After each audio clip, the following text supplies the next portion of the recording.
Hello, the 25th of June has arrived, and it is officially the first day of the Cancer sign.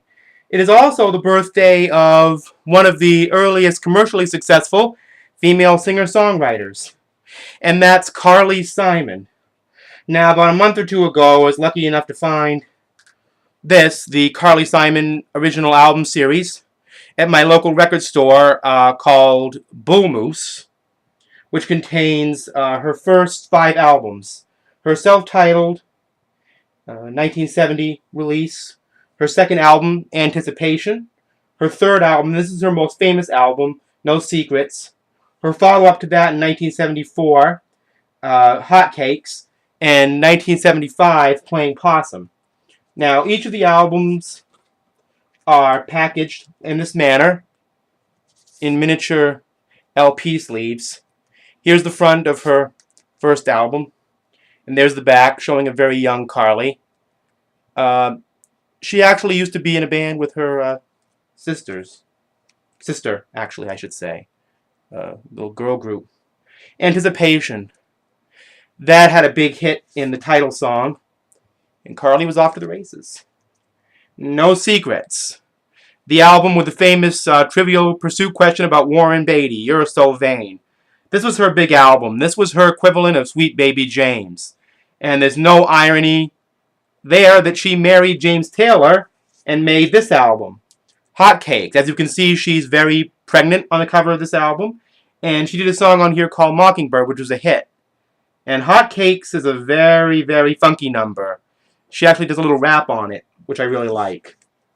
And this is Playing Possum from 1975. Well, here's the back of Hotcakes first. And this is Playing Possum, her 1975 album.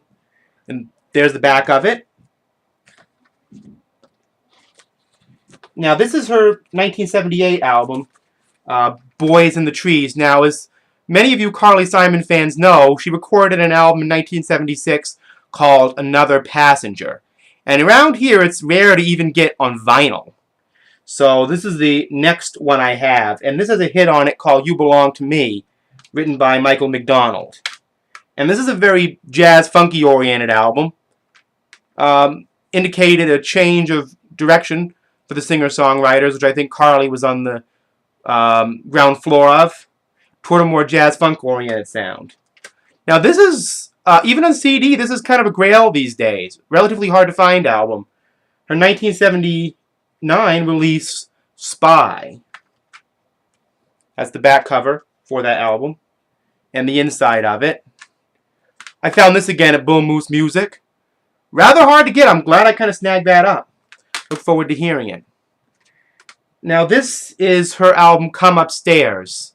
I think she was in the process of ending her relationship with James Taylor at this time. This is a release from the Warner Flashback Archives. A lot of Carly Simon albums are really, really easy to get these days because they're on a lot of discounts. This is her last album for Warner Brothers from 1983. Her first post James Taylor marriage album called Hello, Big Man. And probably the last album in her, you would call it, classic style, before she did this in 1985. This album called Spoil Girl.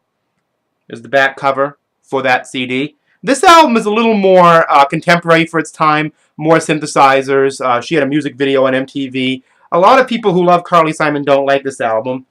But anyway, that's my Carly Simon collection. And to all of you fans of female singer-songwriters, happy birthday, Carly. That's all I gotta say.